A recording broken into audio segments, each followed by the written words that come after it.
Payag po ba ang Diyos na mayroon pang ibang kinikilala, ibang liban sa Kanya? Oo. Oo. Eh, ano po Payag sabi siya. niya doon sa ano? Payag siya. Walang Diyos liban sa akin, sabi niya. Saan? Doon po sa Isaiah 44:8. Basahin natin. Wala nang iba pa, sabi niya. 44:8. Kayo'y huwag mga takot. Ito ba yung sinasabi mo? O, sige. Kayo'y huwag mga takot o magsipangilabot man. Hindi ko baga ipinahayag sa inyo ng una at ipinakilala at kayo ang aking mga saksi. May Diyos baga liban sa akin? Oo. Walang malaking bato. Ako'y walang nakikilalang iba. Tama yun. Nung sabihin kasi, hindi pa naman pinapakilala si Kristo eh. Tama yun. Walang conflict sa Biblia eh. Kala ko ba pinapakilala na si Kristo sa lumang tipan, sabi niya. Hindi, May inuhulaan pa lang. existence siya. Inuhulaan pa lang. Sabi mo lang yan eh, inuhulaan yung prophecy yun eh. Nang ipakilala siya, anong dalhin siya sa lupa? Basa. Muli.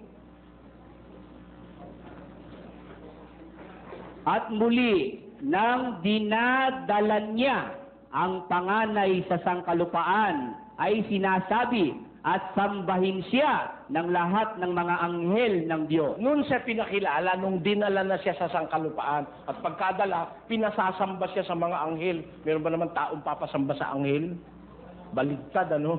Di ba? Kung tao yun, hindi papasamba sa anghel yun. Nandalhin ang kanyang panganay sa sangkalupaan, sinabi, sambahin siya ng lahat ng mga anghel ng Diyos. Kaya si Kristo, nung ipakilala, nung dalhin sa sangkalupaan. Narinig ko po kasi sa inyo nung isang araw, mga ilang araw na ho. Yung si Kristo, pinakilala ng Ama nung ano pa, yung paglalanga nyo. Kasama niya. Hindi pinakilala, kasama siya nung paglalang. Basahin natin, 8:22.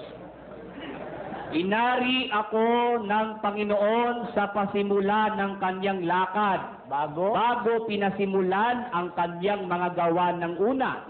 Ako'y nalagay mula noong araw, mula nang walang pasimula, bago nalikha ang lupa. Ako'y nailabas nang wala pang mga kalaliman, nang wala pang mga bukal na sagana ng tubig, bago ang mga bundok ay nalagay, bago ang mga burol ay ako'y nailabas. Samantalang hindi pa niya nililikha ang lupa, ni ang mga parangman, ni ang pasimula man ng alabok ng sanglibutan, ng kanyang itatag ang langit, nandoon ako.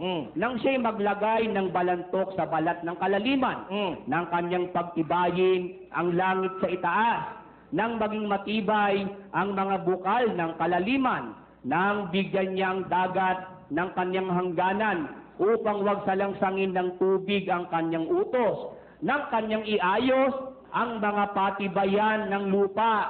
Nasa sipingan niya ako. Magkasama sila talaga. Sa siping niya ako. Yun lang po. Salamat po. Maraming salamat.